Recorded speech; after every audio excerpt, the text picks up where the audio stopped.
Recording start. एक बच्चे कर ले, स्टार्ट हो गया। और स्लाइड चेंज करके देख लो एक बार। कभी कभी स्लाइड फंस जाता है ना। चलो, चल रहा है। तो देखो स्टार्ट करते हैं। केमिस्ट्री का है, क्लास 10th का जो केमिस्ट्री है, सबसे पहला साइंस में हम लोग जो सब टॉपिक है, सब सब्जेक्ट है, साइंस का जो सब सब्जेक्ट है समझ में? सब SUB सब सब्जेक्ट, मतलब सब्जेक्ट का अंदर जो सब्जेक्ट है, ठीक है। और उसमें जो पहला सब्जेक्ट है वो केमिस्ट्री है, दूसरा फिजिक्स और तीसरा बायोलॉजी, जिसमें हम लोग सबसे पहले केमिस्ट्री को पढ़ते हैं। लेकिन इससे पहले एक काम करते हैं, जो 2025 और 2026 वाला जो तुम्हारा क्या है सिलेबस, उसमें देखते हैं केमिस्ट्री का मार्क्स कितना है। आया समझ में? आखिर कितने कितने मार्क्स का तुमसे एग्जामिनर क्वेश्चन पूछेगा। आया समझ में यहाँ तक? वॉइस जा रहा है ना? हेलो, हेलो, हेलो, ठीक। आया समझ में? तो सबसे पहले देखते हैं कि हमारा सिलेबस क्या है। तो देखो ये 2025-2026 वाला जो है सिलेबस है, एनुअल एग्जाम का, ठीक है, बोर्ड का है, जिसमें 80 नंबर का तुम्हारे पास पेपर होगा। और बिहार बोर्ड में भी सेम यही रहता है, 80 नंबर और प्लस 20 तुम्हारा कहाँ जाएगा? स्कूल से, ठीक है। हाँ, प्रैक्टिकल वाला। तो सेम ऐसे भी बिहार बोर्ड का भी रहता है, बस लेवल जहाँ डिफरेंट होता है वो होता है क्वेश्चंस का। 50 क्वेश्चन MCQ रहेगा। और हाँ, 50 क्वेश्चन MCQ रहेगा। 100 क्वेश्चन मेरे ख्याल से आता है, जिसमें से 50 करना होता है। 100 क्वेश्चन रहता है, 50 करना। एक बार अभी सर्च करके तुम्हारा सिलेबस देख लेंगे कैसा क्या है, ठीक है। तो अभी नहीं, तो चेंज भी होता रहता है ना, पैटर्न, क्वेश्चन पैटर्न चेंज होता रहता है, ठीक है। तो वो देखना पड़ेगा कि इस बार क्या है तुम्हारा, कितना MCQ है, कितना शॉर्ट आंसर क्वेश्चन है, लॉन्ग आंसर क्या है, चीज देखना पड़ेगा। वही 100-50 रहता है। सोचो, 100 MCQ में से 85 MCQ को तुमको करना है। तो ऑब्जेक्टिव ही MCQ है ना, सब्जेक्टिव आता है फिर 100 के बाद। क्वेश्चंस बहुत रहता है, लेकिन वही है कि क्वेश्चन का लेवल कम रहता है, ठीक है। अगर तुम चैप्टर को ऊपर ऊपर पढ़ के भी गए हुए हो तो MCQ तुम्हारा सब लग जाएगा A to Z। हाँ, सब्जेक्टिव में नहीं लगेगा, सब्जेक्टिव में उसका अच्छा क्वेश्चन रहता है, लेकिन ऑब्जेक्टिव क्वेश्चन बहुत इजी रहता है। नहीं, 50 नंबर का रहता है और एक क्वेश्चन हाफ नंबर का रहता है, ऐसे कुछ करके रहता है शायद। हाफ या मेरे ख्याल से 4 को MCQ लगाओगे तब एक नंबर मिलता है, ऐसे कुछ। एक एक नंबर का रहता है। अच्छा, हाँ मंथली है ना, हाँ मंथली।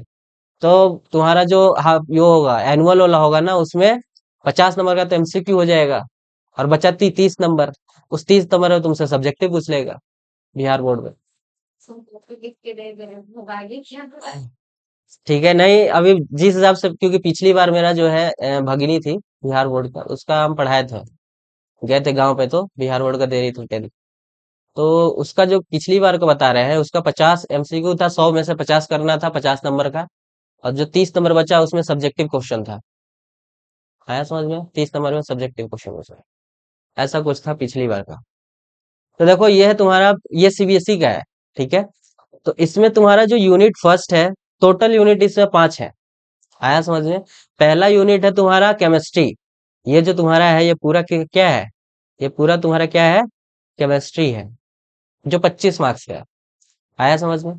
दूसरा यूनिट जो तुम्हें दिख रहा है, वर्ल्ड ऑफ लिविंग, ये है तुम्हारा बायो। ये क्या है तुम्हारा?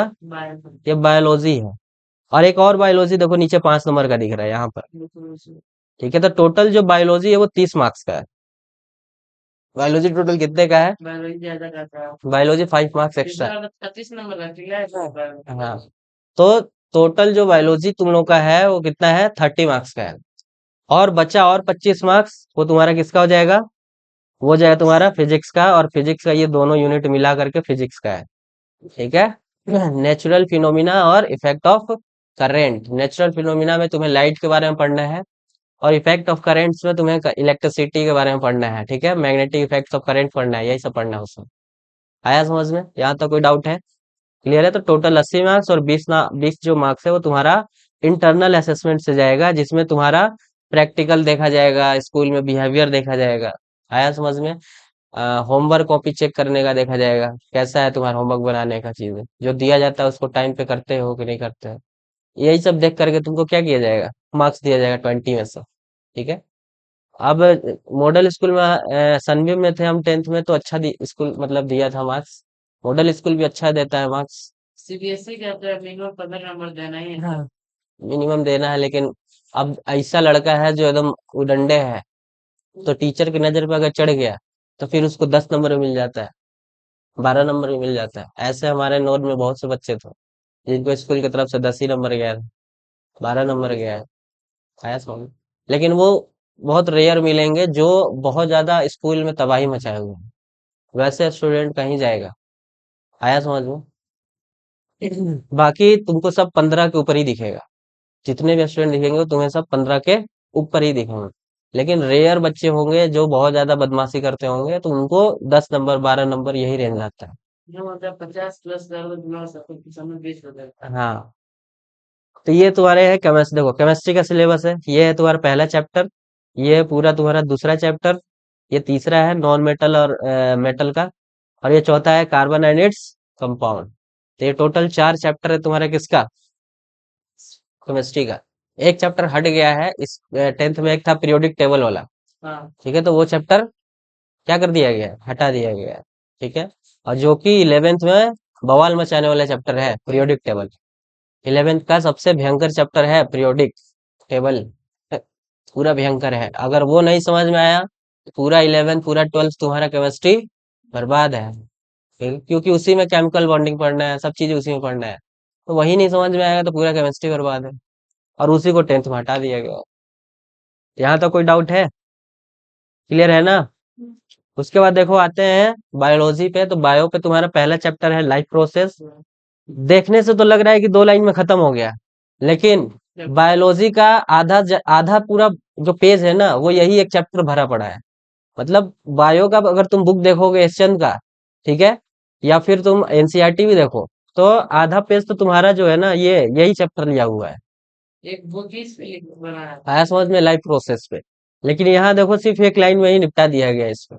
ठीक है? तो उसके बाद है कंट्रोल एंड कोऑर्डिनेशन, इसमें हम लोग पढ़ेंगे अपने बॉडीज के बारे में, मूवमेंट के बारे में चीजें। ठीक है? जितने पार्ट्स हैं उन सब चीज के बारे में पढ़ेंगे, अपना जो ऑफ स्प्रिंग्स हैं उनके बारे में चीजें पढ़ेंगे। आया समझ में? इसमें चीजें डिस्कस पूरा करेंगे, अभी नर्वस सिस्टम्स के बारे में पढ़ेंगे, वॉलेंटरी मोशन के बारे में पढ़ेंगे, सारा चीज पढ़ेंगे इसमें।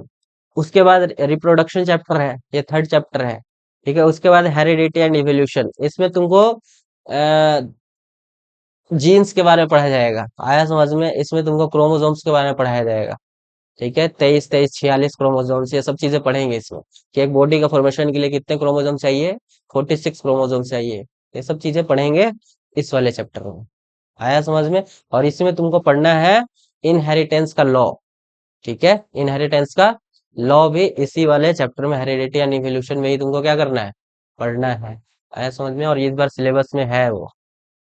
और क्रोमोसोम्स के बारे में हो गया। उसके बाद आते हैं फिजिक्स। फिजिक्स के 2 यूनिट हैं। पहला यूनिट है नेचुरल फिनोमिना, जिसमें तुमको रिफ्लेक्शन और रिफ्रैक्शन, यानी अगर होल अगर मिला करके बोलो तो लाइट, और अगर बांट करके बोले तो पहला है रिफ्लेक्शन और दूसरा है रिफ्रैक्शन। आया समझ में? तो ये दोनों मिला करके तुम्हारा एक बन जाता है यूनिट, जो कि है नेचुरल फिनोमिना। ठीक है? उसके बाद तुम्हारा जो लास्ट आया इसके बाद, वो है इफेक्ट ऑफ करंट, ये भी फिजिक्स का ही है, जिसमें इलेक्ट्रिक करंट और उसके बाद मैग्नेटिक इफेक्ट ऑफ करंट, ये सब चीजें जो है इसी में पढ़ेंगे। आया समझ में? ओम्स लॉ इसी में पढ़ते हैं। ठीक है? ओम्स लॉ नहीं, इलेक्ट्रिसिटी के बारे में केमिस्ट्री में क्यों पढ़ोगे, इलेक्ट्रिसिटी के बारे में केमिस्ट्री में क्यों पढ़ोगे? वोल्टेज हुआ, इन सब चीजों के बारे में फिजिक्स में पढ़ोगे ना।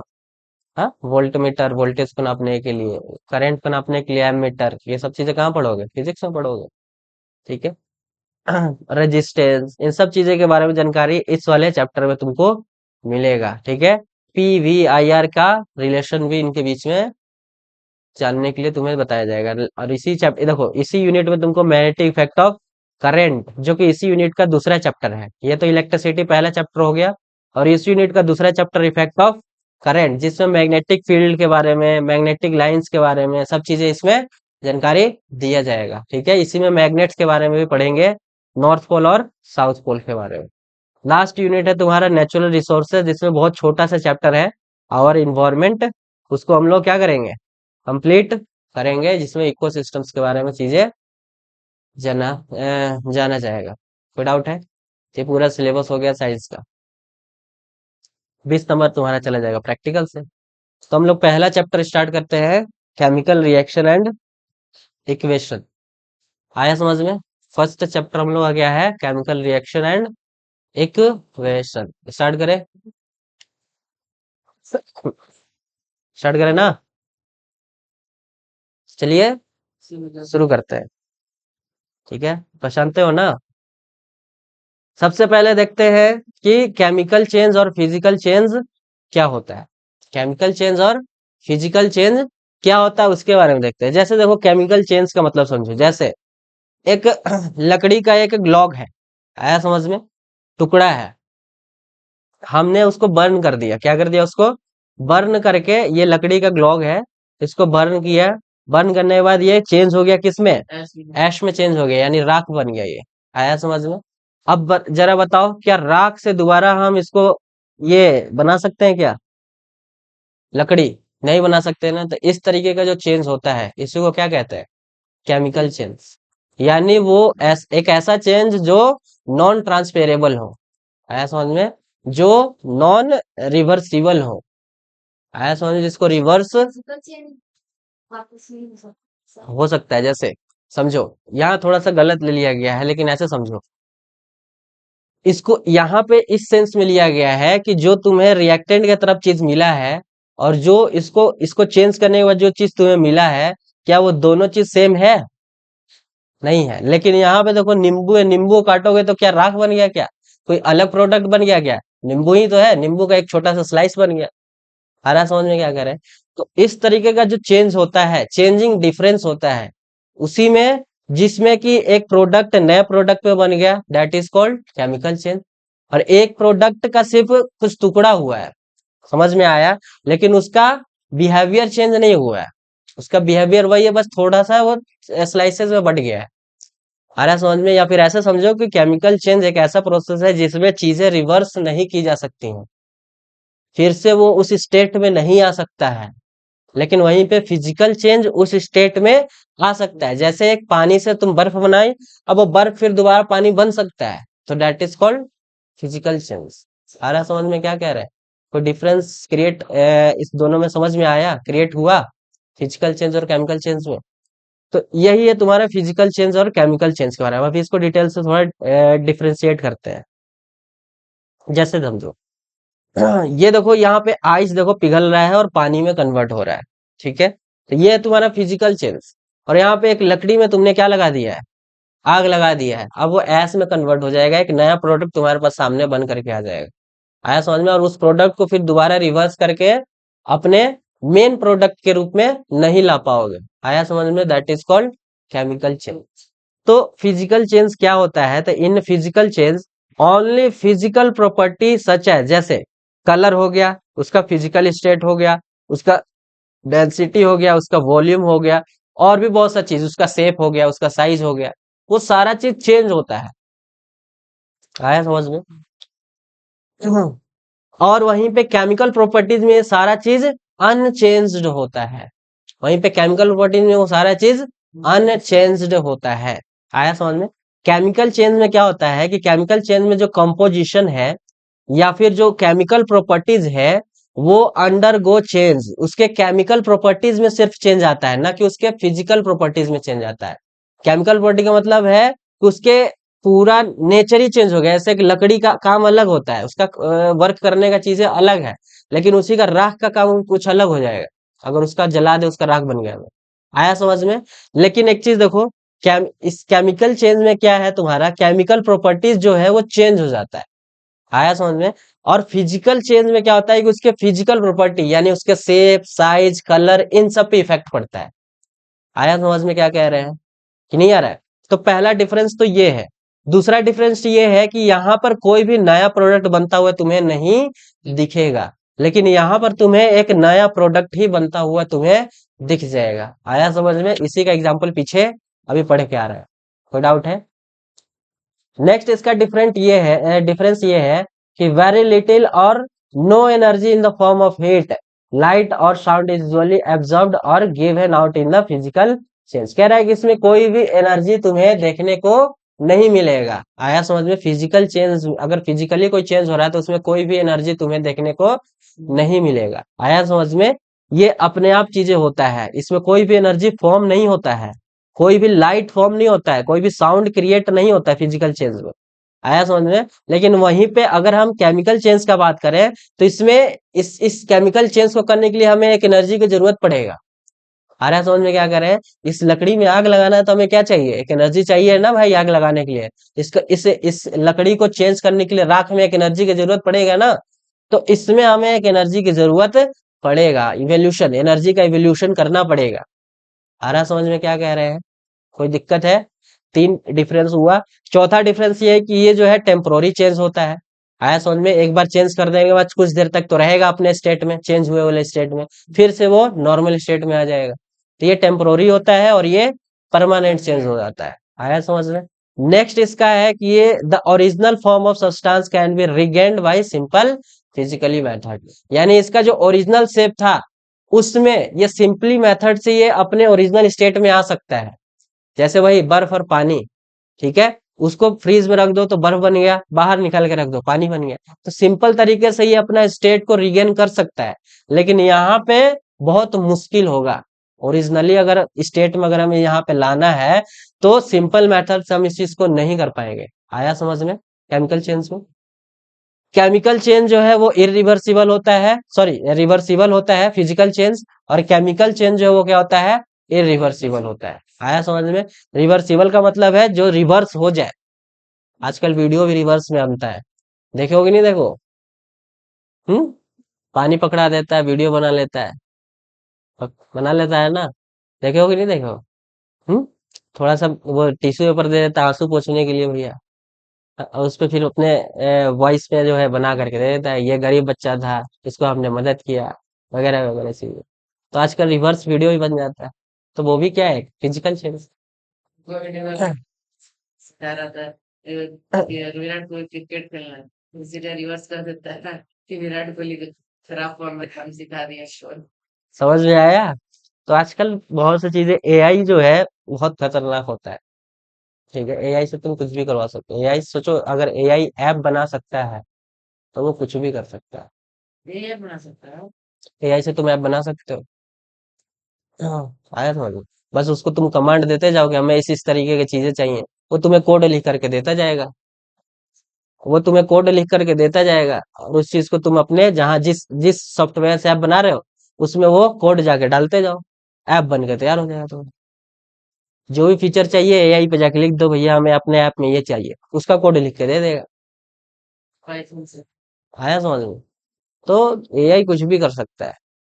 अब देखो केमिकल चेंज और फिजिकल चेंज के बारे में, तो केमिकल जो चेंज है वो केमिकल रिएक्शंस को, केमिकल रिएक्शन के द्वारा क्या होता है? काम करता है और एक नया प्रोडक्ट के रूप में कुछ चीजें बना करके दे देता है। आया समझ में? तो इसमें केमिकल रिएक्शंस लगता है, जैसे कंबशन, ये एक केमिकल चेंज है। आया समझ में? जैसे रोटिंग, कोई चीज, कोई फल है, कोई चीज है जो सड़ रहा है, वो भी एक केमिकल चेंज है। जैसे रस्टिंग, आयरन पे रस्ट लग गया है, ठीक है, तो वो भी एक केमिकल चेंज है। और डाइजेशन, डाइजेशन भी तुम्हारा क्या है? केमिकल चेंज ही होता है। वहीं पे फिजिकल चेंज की बात करें तो matter change from but not chemical identities. यानी कह रहा है कि उसका मैटर यानी उसके स्टेट्स चेंज हो सकते हैं, मैटर के स्टेट्स चेंज होंगे लेकिन उसका केमिकल प्रॉपर्टीज चेंज नहीं होगा। ठीक है, जैसे मेल्टिंग आइस हो गया, जैसे स्क्रीडिंग हो गया, जैसे तुम्हारा यही उधर से पन्ना डालो, पूरा उसका पन्ने का टुकड़े बना दिया इधर। आया समझ में? जैसे बॉइलिंग हो गया, जैसे तुम्हारा चॉपिंग हो गया, कुछ चीज काट रहे हो, तो ये सब चीजें क्या है तुम्हारा? ये सब चीजें तुम्हारा है फिजिकल चेंज। कोई डाउट है? क्लियर है? चलो नेक्स्ट आओ। हम्म मेरा भी इधर 2-3 दिन से तबीयत बहुत खराब था। नेक्स्ट आओ, तो हम लोग देख लिए क्या चाहिए, फिजिकल चेंज देख लिए और केमिकल चेंज देख लिए। आया समझ में? फिजिकल चेंज जो रिवर्स्ड प्रोसेस होता है, वहीं पे chemical change not reversed process होता है। केमिकल चेंज में तुमको एक नया सब्सटेंस जो है फॉर्म होता हुआ दिखेगा, and it is difficult to regenerate the original substance, और ज्यादा डिफिकल्ट होता है इसको ओरिजिनल सब्सटेंस में रीजनरेट करना। आया समझ में क्या कह रहे हैं? क्लियर है ना? जो पढ़ लिए हैं बस उसी को यहाँ पे लिखा हुआ है। आया समझ में? क्लियर है? उसके बाद जो केमिकल रिएक्शंस हैं, वो कहाँ पे इन्वॉल्व होते हैं? चीजों को केमिकली चेंज करने के लिए इवॉल्व इवॉल्व होते हैं। आया समझ में? यानी केमिकल रिएक्शंस में क्या होता है कि चीजें केमिकली अपना प्रॉपर्टीज को चेंज कर लेता है। समझ में आया? केमिकल रिएक्शंस में अभी बढ़िया से देखते हैं इस चीज को। हाँ, तो केमिकल रिएक्शंस क्या है? एक प्रोसेस है जिसमें एक नया सब्सटेंस बनता हुआ दिखता है, उसका न्यू प्रॉपर्टी फॉर्म होता है केमिकल रिएक्शंस में। यहाँ तक क्लियर है चीजें? जैसे जैसे समझो, क्या होता है, जैसे एक मैग्नीशियम रिबन है, उसको जब तुम बर्न करोगे, एक मैग्नीशियम रिबन को जब तुम क्या करोगे, बर्न करोगे, मैग्नीशियम रिबन कैसा होता है दिखाते हैं पहले तुमको।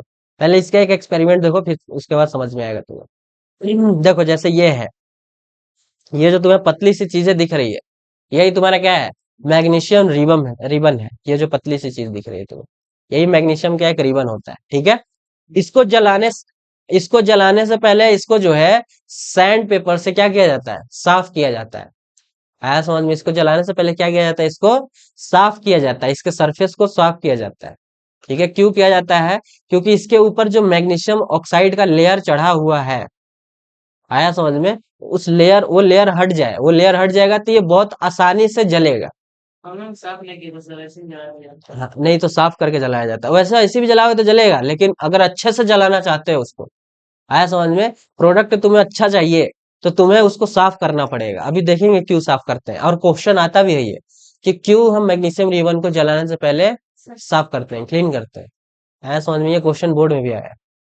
तो पहले एक एक्सपेरिमेंट देखो, ये देखो, ये मैग्नीशियम रिबन था, इसको जलाया, एक बहुत ही ज्यादा व्हाइट तुमको जो है लाइट निकलता हुआ दिख रहा होगा, दिख रहा है ना? अगर इसको तुम अपने लैब में देखोगे तो इसको सही तरीके से आंख से तुम देख भी नहीं पाओगे।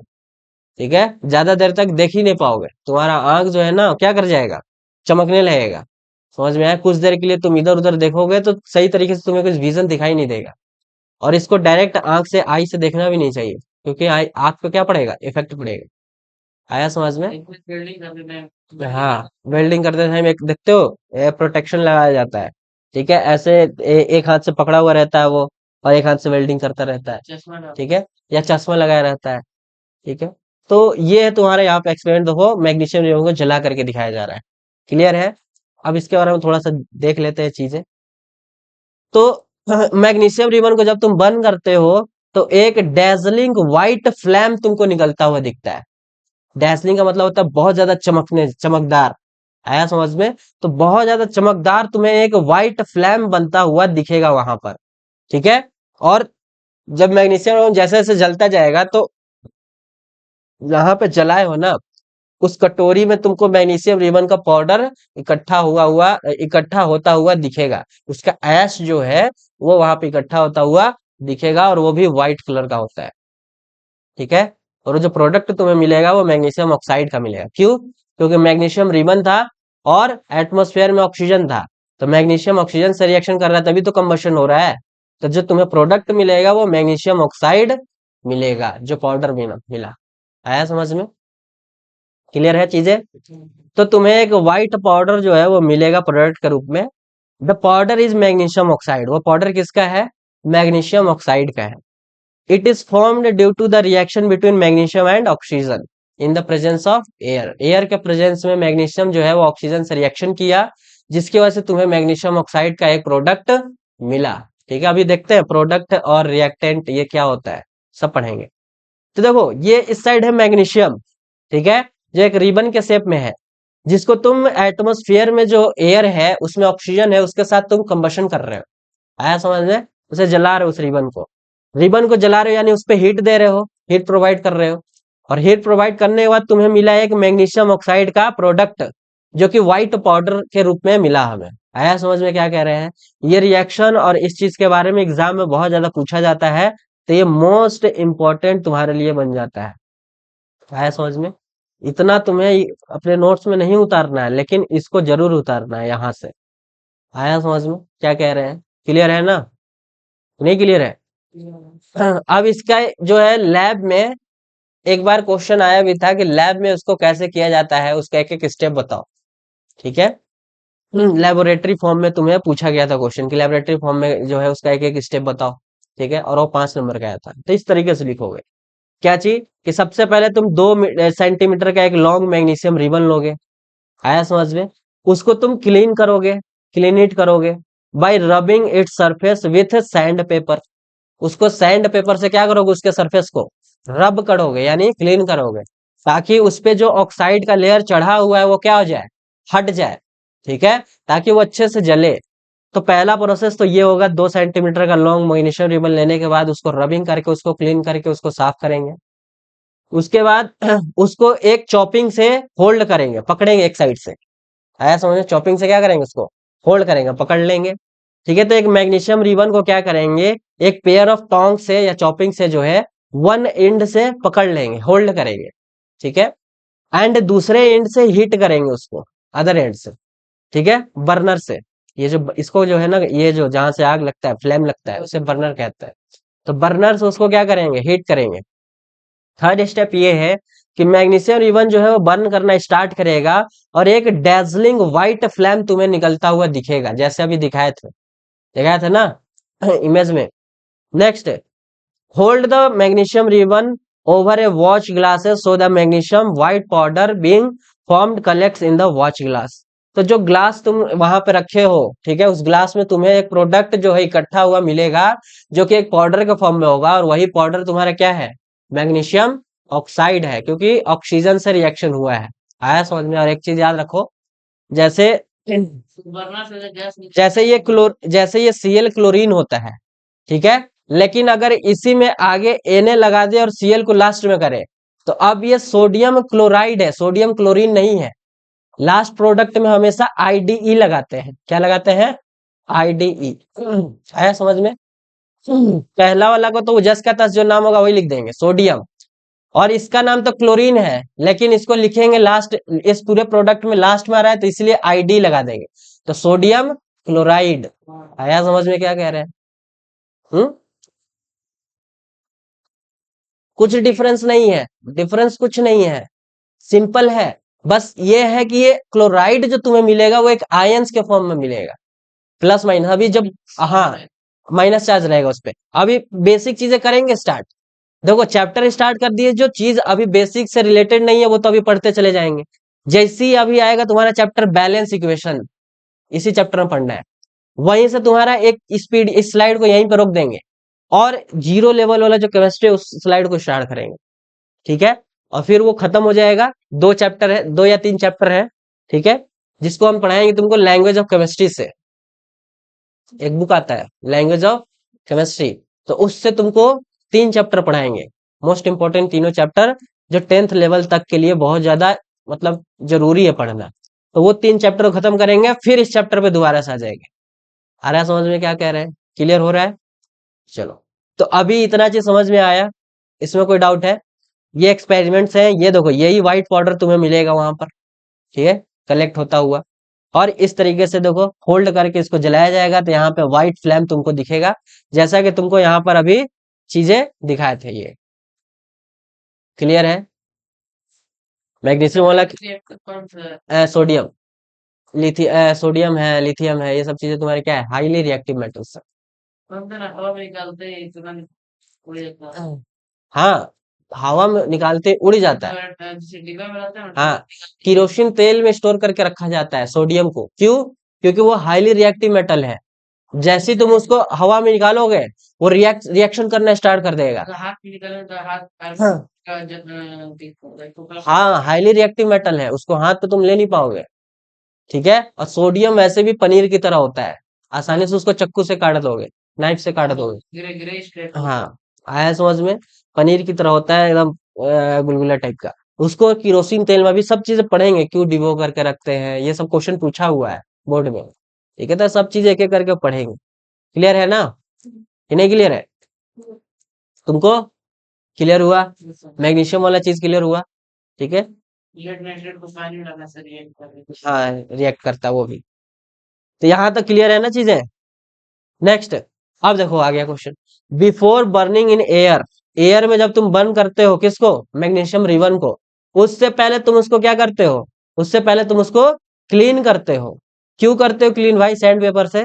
इसलिए करते हो क्योंकि उस पर जो एक प्रोटेक्टिव लेयर लगा हुआ है, उसके ऊपर एक प्रोटेक्टिव लेयर लगा हुआ है जो एटमॉस्फेयर से रिएक्शन करने के लिए प्रोटेक्ट करके रखता है, कि वो एटमॉस्फेयर से रिएक्शन ना कर ले मैग्नीशियम। तो उस पे एक प्रोटेक्टिव लेयर चढ़ा हुआ रहता है, जो किसका होता है, मैग्नीशियम ऑक्साइड का होता है वो लेयर। आया समझ, बोले थे ना मैग्नीशियम ऑक्साइड का लेयर होता है। तो उस पे से उसको रबिंग करके उस ऑक्साइड लेयर को हटा दिया जाता है, और सिर्फ मैग्नीशियम तुमको क्या हो जाता है, मिल जाता है। मैग्नीशियम का एक प्योर रिबन तुमको क्या हो जाएगा, मिल जाएगा। आया समझ में क्या कह रहे हैं? इसलिए उसको साफ किया जाता है कि वो मैग्नीशियम ऑक्साइड के लेयर को हटाया जाए। ठीक है। और उसके बाद जब तुम उसको जलाओगे ऑक्सीजन के साथ, तो वो बहुत आसानी तरीके से क्या करेगा, हीट यानी जलेगा आसानी तरीके से। आया समझ में, हीटिंग करेगा। Next another point to be noted ये है कि जो डेजलिंग व्हाइट ब्राइट लाइट निकल रहा था जलाने पर, ठीक है, मैग्नीशियम रिबन को, वो हमारे आंखों के लिए बहुत ज्यादा हार्मफुल होता है। यही चीज बताए थे कि आंखों के लिए बहुत ज्यादा हार्मफुल होता है, उसको डायरेक्ट अपने आई से नहीं देखना चाहिए। ठीक है। So the magnesium ribbon should be burn by keeping it far as possible from the eyes. अपने आंखों से जितना दूर हो सके जलाने के बाद उस चीज को रखो, डायरेक्ट अपने आई कांटेक्ट से उसको ना देखो। ठीक है। कोई प्रोटेक्टिव चश्मा हुआ, कोई प्रोटेक्टिव इंस्ट्रूमेंट हुआ, उसके जरिए देखा करो। अब कुछ हमारे डेली लाइफ में कुछ रिएक्शंस होते हैं, उनको देख लेते हैं। ठीक है। जो समझ में नहीं आता है कि ये रिएक्शन है कि क्या है, लेकिन हमारे डेली लाइफ के चीजों में ये हमेशा होता रहता है। जैसे सॉरिंग ऑफ मिल्क, जो तुम कर्ड बनाते हो, जो मिल्क को फाड़ करके दही बनाते हो, तो वो भी एक टाइप का क्या है, रिएक्शन ही है। आया समझ में, रिएक्शन ही होता है। जैसे फूड कुकिंग करते हो, जैसे डाइजेशन होता है हमारे बॉडी के अंदर फूड का। ठीक है। कुकिंग फूड में भी तो रिएक्शन हो रहा है ना। तुम तुम जो पका रहे हो क्या है, कंबशन करके ही पका रहे हो ना चीजों को। हाँ, उसमें तुम पानी डाल करके उसको उबाल रहे हो, तो क्या है, उबालना क्या है, बॉइलिंग करना क्या है, एक रिएक्शन ही तो है। नहीं आया समझ? समझ में आ रहा है जो कह रहे हैं? जो तुम बॉईल कर रहे हो खाने को, वो क्या है, रिएक्शन। नमक वमक सब डाल रहे हो, सब रिएक्शन है। हाँ, नमक क्या है, NaCl। NaCl है, वो कॉमन सॉल्ट है। तो वो भी तो तुम्हारा एक चीज है, मेटल और नॉन मेटल का मिक्सचर है। आया समझ में? और मेटल नॉन मेटल का जो रिएक्शन होता है वो हमेशा क्या देता है, न्यूट्रलाइजेशन रिएक्शन देता है। अभी पढ़ेंगे सारा चीजें डिटेल में पढ़ेंगे। क्लियर है? यहाँ तक समझ में आया? तो ये सारे तुम्हारे ये पूछा जाता है, ऐसे नहीं लिखा हुआ है, यहाँ पर पूछा जाता है। ठीक है। कि digestion of food in our body, क्या ये केमिकल रिएक्शन है कि नहीं है। चार पांच तुमको दे देगा लिख करके, बोलेगा कि इसमें से बताओ कौन केमिकल रिएक्शन है और कौन नहीं है। ठीक है, तो ये पूछा जाता है, ऐसे नहीं लिखा है। हाँ, तो ये चीज ध्यान रखना। जैसे फर्मेंटेशन ऑफ ग्रेप्स, ग्रेप्स जो होते हैं ना, पकते हैं जो, ठीक है, तो वो भी तुम्हारे क्या है, रिएक्शन है। ठीक है। प्रोसेस ऑफ रेस्पिरेशन हो गया, रस्टिंग ऑफ आयरन हो गया, बर्निंग ऑफ फ्यूल हो गया, ये सब तुम्हारे क्या होते हैं, रिएक्शंस है। ठीक है। कोई डाउट है यहाँ पे? रिपनिंग ऑफ फ्रूट्स हो गया, बर्निंग ऑफ कैंडल वैक्स हो गया, ये सब तुम्हारे क्या है, रिएक्शंस होते हैं। कोई डाउट है? तो इन चीजों को ध्यान रखना, ये सारे रिएक्शन है, एग्जाम में आ जाता है। बाकी ये तो पता है, अब मैग्नीशियम और ऑक्सीजन का रिएक्शन से तुम्हें क्या बनेगा, MgO यानी मैग्नीशियम ऑक्साइड मिलेगा। अब इसमें जो ये लिखा होता है ना, ये इनका स्टेट लिखा होता है, किस स्टेट में है इस रिएक्शन के दौरान। ठीक है। तो एस का मतलब सॉलिड हो गया, जी का मतलब गैस हो गया, और अगर एल लिखा होता तो लिक्विड होता, और AQ लिखा होता तो एक्वा सोल्यूशन होता है। एक्वा सोल्यूशन मतलब वो होता है कि एक ऐसा सॉल्यूशन जिसमें सॉल्वेंट का काम कर रहा है एक वाटर।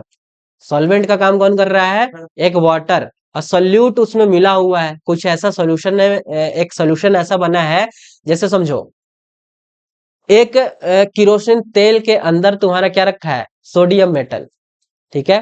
तो किरोसिन तेल के अंदर सोडियम मेटल रखा है, तो सोडियम वहां पे अभी सल्यूट का काम कर रहा है क्योंकि कम मात्रा में है। ज्यादा मात्रा में क्या है, किरोसिन।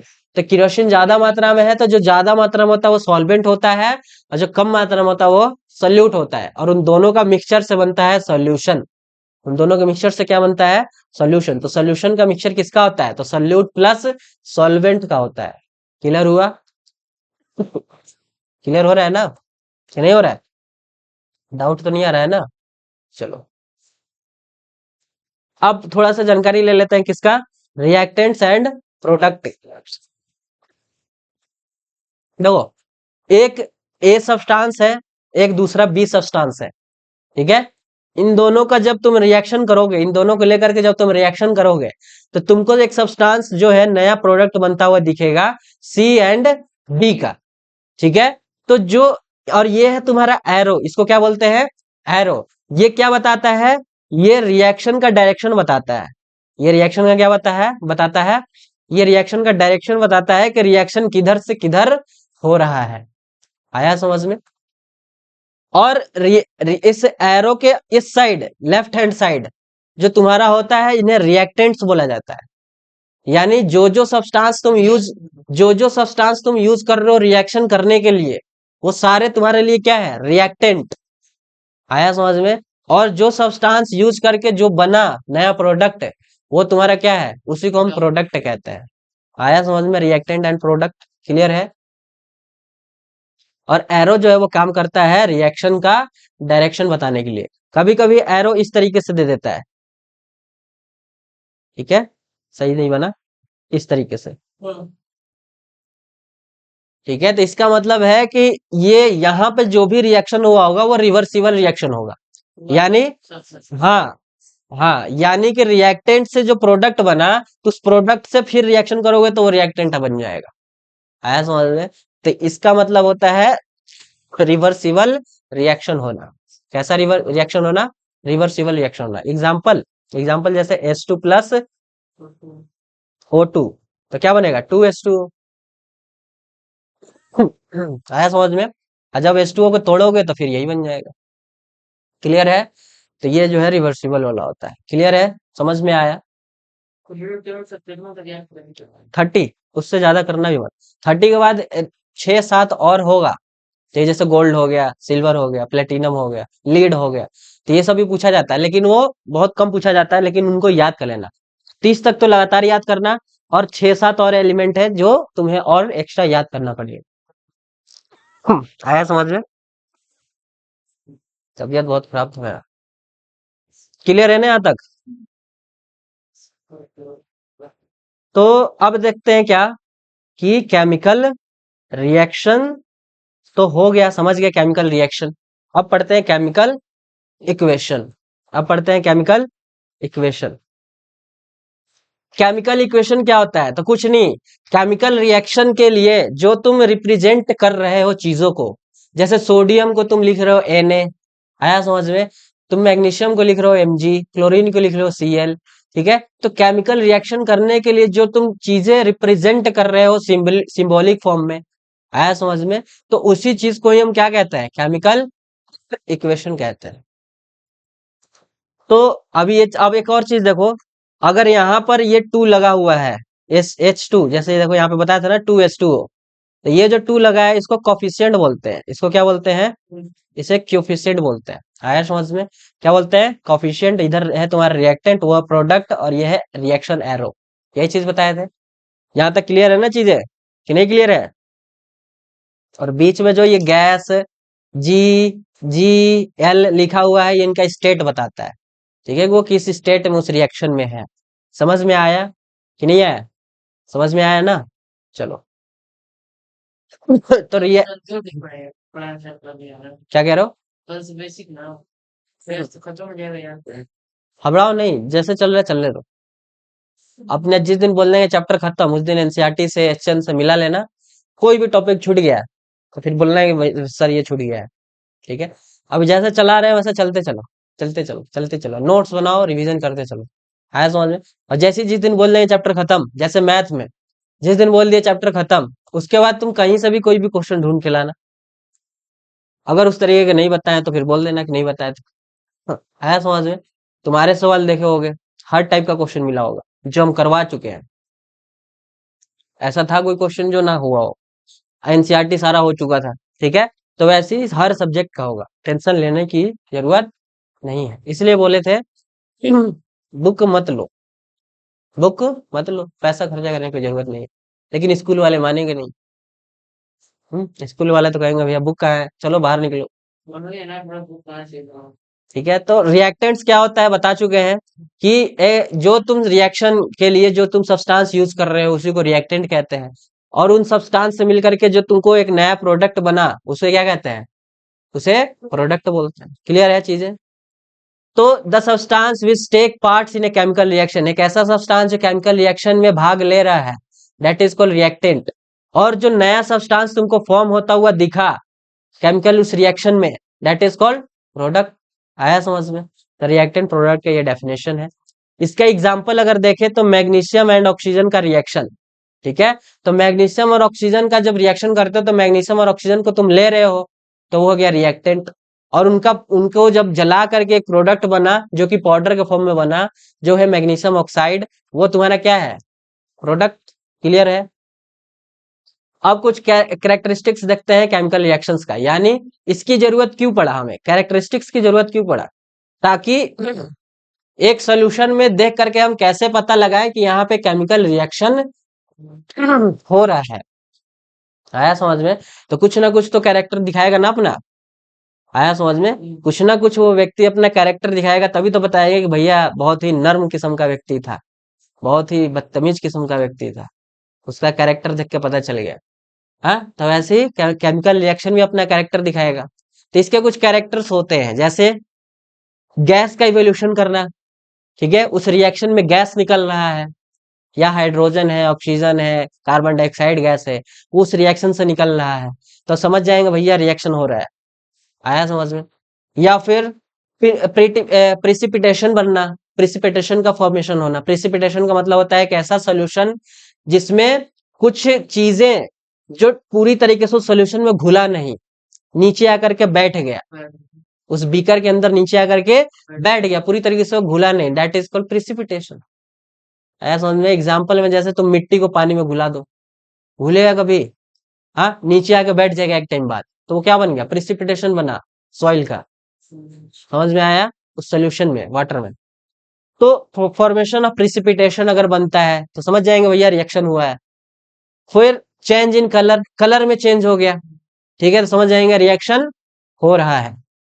या फिर टेम्परेचर में चेंज होना, या फिर उसके स्टेट में चेंज हो जाना, सॉलिड से लिक्विड, लिक्विड से गैस, अगर ऐसा कुछ हो रहा है इसका मतलब है कि रिएक्शन हो रहा है। मैग्नीशियम ऑक्साइड चेंज कर गया। आया समझ में?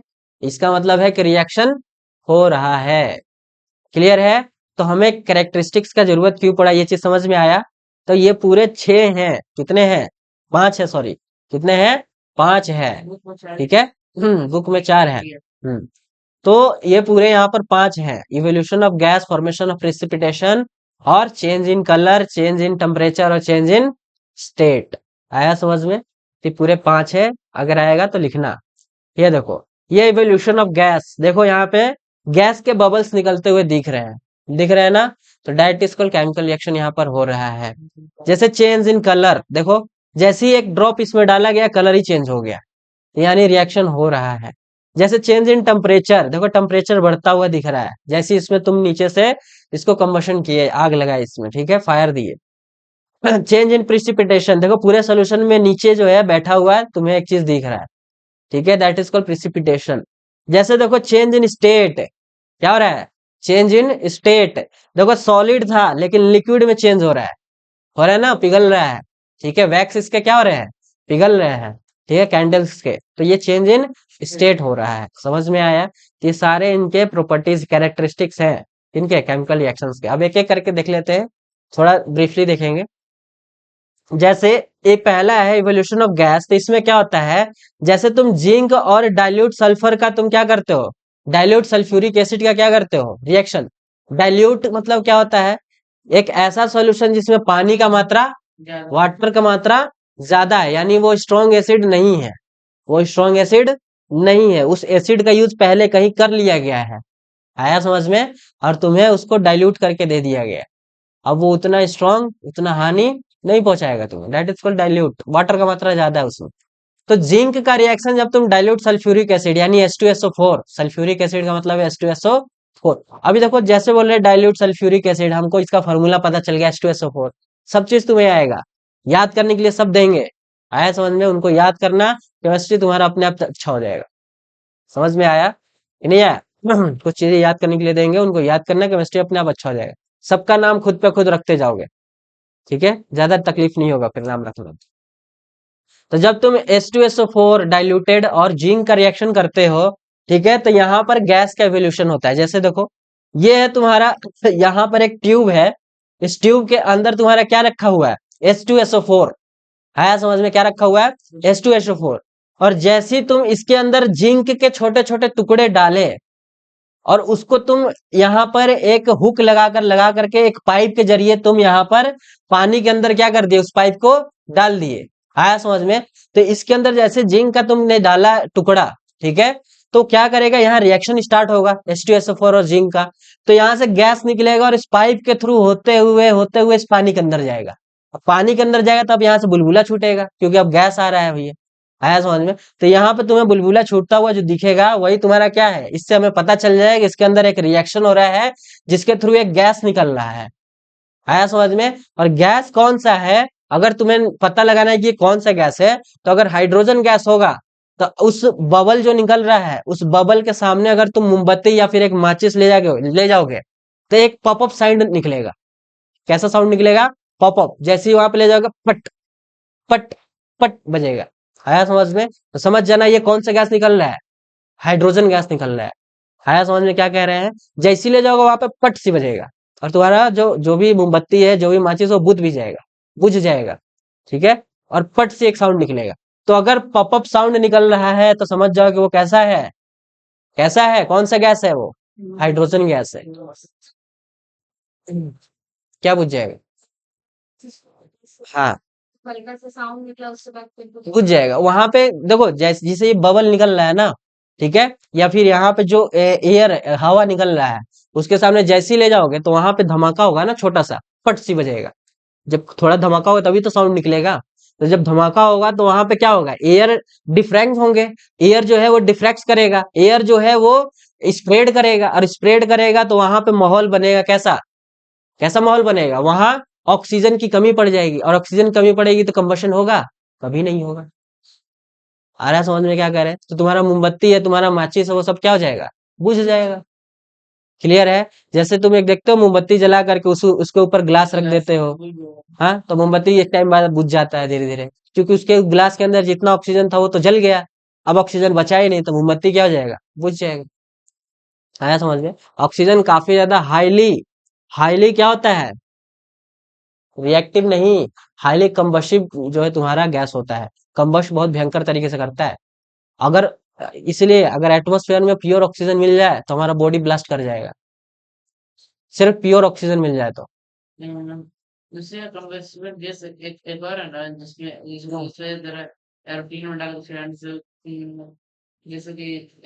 समझ गए तुम क्या कह रहे हो?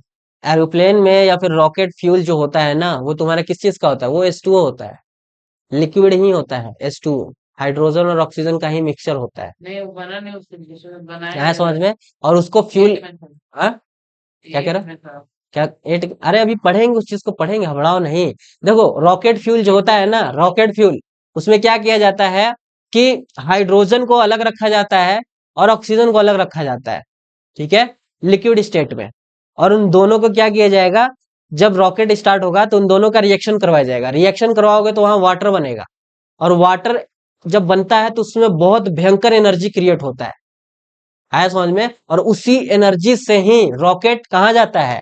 अर्थ के एटमॉस्फेयर से पार चला जाता है, क्योंकि इतना ज्यादा एनर्जी होता है कि वो ग्रेविटेशन को भी स्कैप कर जाता है, अर्थ के ग्रेविटेशन को भी क्या कर देता है? वो स्कैप कर देता है। आया समझ में? और उसीलिए उसको कहते हैं रॉकेट फ्यूल। उसको क्या कहते हैं? Rocket fuel. अभी पढ़ेंगे, एक एक चीज पढ़ेंगे ध्यान से। क्लियर है ना चीजें यहाँ पर? तो जिंक का रिएक्शन H2SO4 से करोगे तो ZnSO4 प्लस H2 बनता है। अब यहाँ पर एक चीज देखो, ये रिएक्शन अभी टाइप्स ऑफ रिएक्शन पढ़ेंगे तो वहां भी ये रिएक्शन जो है यूज आएगा। यहाँ पर H2SO4 जो है वो एक साथ रहता है हमेशा। कैसे रहता है? हमेशा ये एक साथ रहता है। और H2 जो है वो अलग रहता है। ठीक है, जैसे ऐसे रहता है H2SO4। आया समझ में? और ये बना कैसे होगा ये भी जरा समझो, ये बना कैसे होगा, सोचो जरा कैसे बना होगा।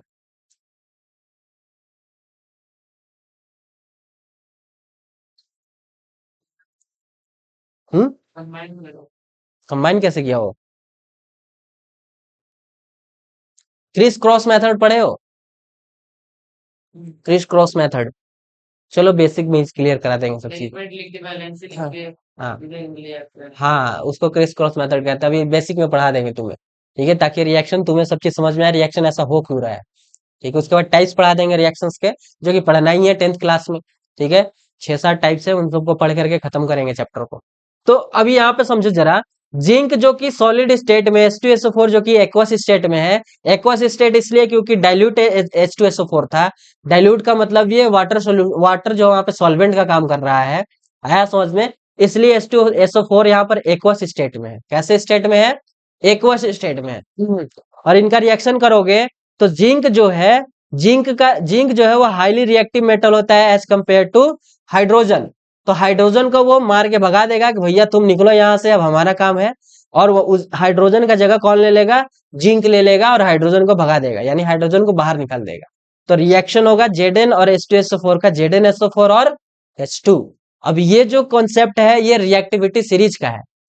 किसका है? Reactivity series. अभी हम लोग बेसिक में रिएक्टिविटी सीरीज भी देख लेंगे। आया समझ में कि रिएक्टिविटी सीरीज का मतलब है कि कौन हाईली रिएक्टिव मेटल है, कौन उसके बाद है, कौन उसके बाद है, एक सीक्वेंस बना हुआ है।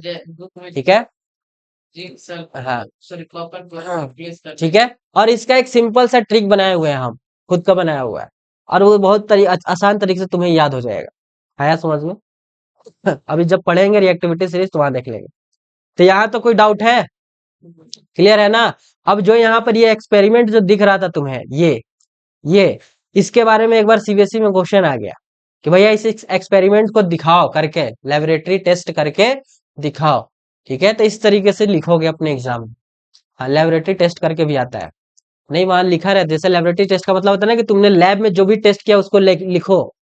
होता है ना, प्रैक्टिकल कॉपी पे लिखो। तो वैसे ही आजकल सीबीएसई भी पूछने लगी है बोर्ड में, भैया जो तुम लैब में ये इस रिएक्शन को करके देखे होगे, टीचर तुम्हें करके दिखाया होगा, हाँ, टीचर तुम्हें करके दिखाया होगा, तो उसको जरा लिख करके दिखाओ कि क्या क्या किए थे। आया समझ में? तुम्हें इस तरीके से लिख करके दिखाना हो। ठीक है, हाँ, तो उतना नहीं लिखना है, बस ऐसे लिखना है। हाँ, इतना ही लिखना है। पहला स्टेप कि सबसे पहले जिंक ग्रेनुल्स लोगे, जिंक के टुकड़े लोगे, और उसको कॉनिकल फ्लेक्स के अंदर यानी टेस्ट ट्यूब के अंदर डालोगे। आया समझ में? उसमें तुम डाइल्यूट H2SO4 भी मिलाओगे जिंक ग्रेन्यूल्स में। उसके बाद उसमें जो निकलेगा, बबल निकलता हुआ तुम्हें दिखेगा। ठीक है, जिंक ग्रेन्यूल्स के अराउंड यानी चारों तरफ। If it touch the conical flask with our hand we will find it somewhat hot, यानी जो कॉनिकल फ्लेक्स है ये बहुत ज्यादा गर्म तुम्हें महसूस होगा। आया समझ में क्या कह रहे हैं? बहुत ज्यादा गर्म हीट निकलता हुआ दिखेगा इसमें। इसमें चेंज इन टेम्परेचर हो रहा है। ठीक है, टेम्परेचर में चेंजमेंट हो रहा है, तभी तो गर्म हो रहा है ना ये। ठीक है, also occur in chemical reaction, ये सारे चीजें जो है तुम्हें कहाँ देखने को मिल रहा है? केमिकल रिएक्शंस में देखने को मिल रहा है। और उसके बाद एक छोटा सा यहाँ पे रिएक्शन लिख दोगे, वही Zn plus H2SO4 is equal to क्या हो जाएगा? ZnSO4 plus H2। और H2 को, अब एक चीज यहाँ पे छोड़ दिए थे, कहाँ गया? एक चीज देखो यहाँ पे H2 गैस और ऊपर एरो बना हुआ, ये दिख रहा होगा, दिख रहा है ना? इसका मतलब ये है, अगर ऊपर एरो बना है इसका मतलब ये है कि गैस निकल रहा है। गैस क्या हो रहा है? निकल रहा है। अगर ये एरो ऐसे नीचे की ओर होता है इसका मतलब है कि वो प्रोडक्ट नीचे आके बैठ गया, यानी प्रिसिपिटेशन फॉर्म कर गया। आया समझ में क्या कह रहे हैं? क्लियर है ना चीजें? हाँ, टाइम कितना हो रहा है? टाइम हो गया? चलो, तो ये सब चीजें फिर कल करते हैं। हम्म, ज्यादा हो गया क्या? 30 अभी तो है ना। तो चलो थोड़ा सा कर ही लेते हैं यार, इस चैप्टर को, मतलब इस टॉपिक को कंप्लीट कर लेते हैं। देखो, अब हमें पता है कि जब हम मैग्नीशियम को रिएक्ट करते हैं किससे, डाइल्यूट एसिड से। डाइल्यूट एसिड में कुछ भी हो सकता है, हाइड्रोक्लोरिक यानी HCl हो सकता है, सल्फ्यूरिक एसिड हो सकता है। तो जब तुम मैग्नीशियम का रिएक्शन करोगे किससे, डाइल्यूट चीजें से, यानी कि मान लो कि HCl से कर रहे हो, ठीक है, तो जब इनसे HCl से रिएक्शन करोगे तो इसमें भी तुमको हाइड्रोजन गैस निकलता हुआ दिखेगा। इसमें भी तुम्हें क्या निकलता हुआ दिखेगा, हाइड्रोजन गैस निकलता हुआ दिखेगा। और यहाँ पर तुम्हारा क्या बन जाएगा, तो यहाँ पर तुम्हारा बनेगा कुछ इस तरीके का रिएक्शन, MgCl2 और प्लस H2 गैस निकलता हुआ तुम्हें दिखेगा यहाँ पर। आया समझ में क्या कह रहे हैं, हाइड्रोजन, यहाँ पे मैग्नीशियम जो है वो किसको रिप्लेस किया, हाइड्रोजन को। ठीक है, क्योंकि मैग्नीशियम हाईली रिएक्टिव मेटल है हाइड्रोजन से। ठीक है, अभी रिएक्टिव सीरीज देख लेंगे तो वहां पे समझ में आएगा। उसी तरीके से सोडियम कार्बोनेट, अब इसका फॉर्मूला क्या बनेगा सोडियम कार्बोनेट का, NaCO3 whole twice, NaCO3 whole twice. अभी देखो बताते हैं कैसा बनेगा। इसका बनेगा कुछ इस टाइप का, सोडियम कार्बोनेट है तो इसका बनेगा NaCO3 होल ट्वाइस। आया समझ में, तो ये सोडियम कार्बोनेट कैसे लिख रहे हैं सब बेसिक में कंप्लीट हो जाएगा अभी। ठीक है, बस बैलेंसिंग इक्वेशन आने दो, उसके बाद बेसिक चीजें स्टार्ट करेंगे। और जब डाइल्यूट सल्फ्यूरिक एसिड या डाइल्यूट हाइड्रोक्लोरिक एसिड से रिएक्शन करोगे तो इसमें भी तुम्हें क्या दिखेगा, एक गैस निकलते हुए दिखेगा जो कि कार्बन डाइऑक्साइड गैस होता है, यानी CO2 गैस होता है। आया समझ में, क्लियर है। अब प्रिसिपिटेशन क्या होता है, तो प्रिसिपिटेशन क्या होता है आप बता चुके हैं कि प्रिसिपिटेशन एक सॉलिड प्रोडक्ट होता है जो सेपरेट आउट होता है कहाँ पर, पूरे सोल्यूशन में, उस केमिकल रिएक्शंस के द्वारा। आया समझ में, नीचे बैठ जाता है आकर के सोल्यूशन में। ठीक है, हाँ, वो सोल्यूशन में डिसॉल्व नहीं होता है। ठीक है, mixing of aqua solution, aqua solution का mixing, water solution of reactant when one of the product is insoluble in water. देखो क्या कह रहा है, प्रिसिपिटेशन फॉर्म कैसे हुआ, किस किस कंडीशन में प्रिसिपिटेशन फॉर्म होता है। तो सबसे पहले जब तुम एक्वस सोल्यूशन को मिक्स करोगे, है समझ में, एक्वस सोल्यूशन का मतलब हो गया वाटर का सोल्यूशन। ठीक है, तो जब तुम एक्वस सोल्यूशन को मिक्स करोगे किसी रिएक्टेंट के साथ, कोई भी रिएक्टेंट के साथ, है समझ में, तो वहां पे एक जो प्रोडक्ट तुम्हें बनना हुआ दिखेगा, उसमें एक प्रोडक्ट जो तुम्हारा वो एक इनसोल्यूबल वाटर होगा, यानी उस पानी में घुला हुआ वो प्रोडक्ट नहीं होगा। तो कभी भी जब तुम एक्वस सोल्यूशन का रिएक्शन करते हो किसी भी चीज के साथ, कोई भी एक्वस सोल्यूशन उसका रिएक्शन किसी भी रिएक्टेंट के साथ कर रहे हो, तो पक्का है कि एक प्रिसिपिटेशन फॉर्म बनता हुआ प्रोडक्ट के साइड में एक चीज तुम्हें दिखेगा। आया समझ में। और दूसरा कंडीशन में यह है कि जब तुम गैस को पास करोगे एक्वस सोल्यूशन के अंदर, यानी एक्वस सोल्यूशन के अंदर कोई गैस को पास करवा रहे हो, आया समझ में, हाइड्रोजन हो गया, कार्बन डाइऑक्साइड गैस हो गया, उसको पास करवा रहे हो, तो इस कंडीशन में भी तुमको क्या मिलेगा, एक प्रिसिपिटेशन फॉर्म होता हुआ दिखेगा। आया समझ में, क्लियर है। तो यही दो कंडीशन में तुम्हें प्रिसिपिटेशन फॉर्म होता हुआ दिखेगा। समझ में आया, तो यही दो फैक्टर्स है। ये एग्जाम में ऐसा पूछा नहीं गया है लेकिन नॉलेज के लिए याद रख सकते हो। आया समझ में। अब कल से स्टार्ट करेंगे चेंज इन कलर्स, तो कैरेक्टरिस्टिक्स ही अभी चल रहा है, चेंज इन कलर पढ़ेंगे। अभी देखो इसमें क्या क्या बाकी है तुम्हें एक बार दिखा दे। अभी तो मैंने चैप्टर बाकी ही है, लेकिन कहाँ से हम लोग क्या स्टार्ट कर लेंगे वो एक बार देख लो। ठीक है, ये सब तो चीजें हो गया, यहाँ तक तुम्हारा चेंज इन वो खत्म हो जाएगा, ये कैरेक्टरिस्टिक्स। फिर केमिकल इक्वेशंस को स्टार्ट करेंगे, और यहाँ से देखो बैलेंस केमिकल इक्वेशन आ गया ना, तो यहाँ पर तुम्हें ये देखो रॉकेट फ्यूल के बारे में पढ़ाएंगे तुम्हें, बोले ना हर एक चीज के बारे में तुम्हें पढ़ाएंगे। ठीक है, तो रॉकेट फ्यूल्स के बारे में तुम्हें यहाँ पे बताया जाएगा चीज। ठीक है, हाँ हाँ, तो रॉकेट फ्यूल क्योंकि उतना एनर्जी मिलता है, H2O ऐसी थोड़ी प्रोड्यूस हो जाता है, बहुत ज्यादा एनर्जी क्रिएट होता है जब H2O फॉर्म होता है, वाटर फॉर्म होता है। हाँ, और वो भी ग्रेविटी को स्केप कर रहा है। समझ में आ रहा है, 9.8। ये चीज ध्यान रखना। अब इस चीज को बहुत डिटेल में पढ़ेंगे, अभी बहुत मजेदार चैप्टर है केमिस्ट्री।